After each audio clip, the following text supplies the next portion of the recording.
चलत बा काका अरे आप लाए बा कोनो दुल्हा आप लोग के जैसे बढ़िया नया नया कुर्ता नया नया धोती पहन के जब निकलत बा अब बढ़िया पान खाए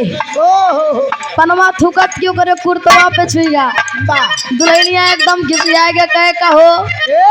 तार रोज रोज धोती कुर्ता हम धोए के बढ़िया प्रेस करके रखे रही थी। अरे वाह अब तू पान खाए खाए के सारा खराब कर दे था।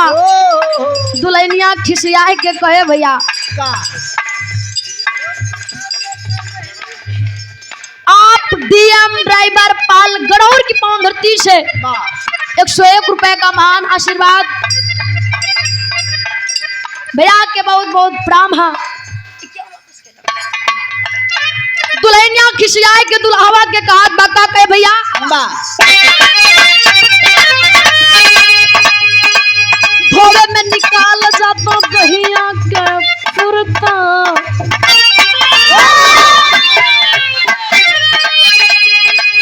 धोवे में निकाल जाला दहिया के भूरता धोवे में निकाल जाता दहिया के भूरता बिगाड़ देला कान खाके नया नया कुर्ता बिगाड़ देला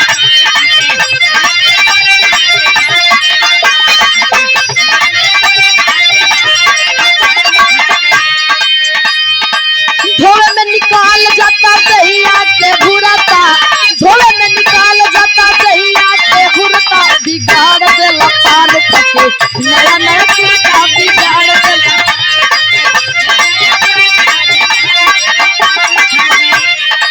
तब मर्दवा का देख अब तो ज्यादा बोला थे तय जाना थे कि हम तोर सच्चाई जानी तो नहीं। अरे वाह रचे पान हमरे कुर्ता पे छुईगा तो लगे सुनावे हमके अब तय का करते हम हु जानी थी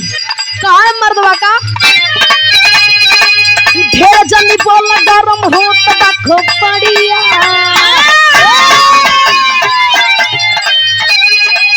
ढेर जनी बोला गरम हो तब पड़िया पिए में बीड़ी जार देलू नहीं नहीं सड़िया पिए में बीड़ी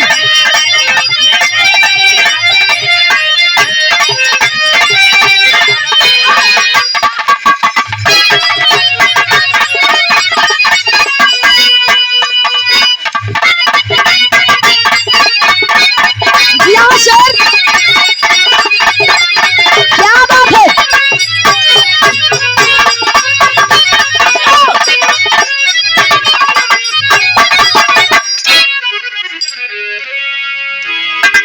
माई के बंदना होएगा नहीं क्यों होएगा अब दादा और इनके बेसब्री से बिरहा के इंतजार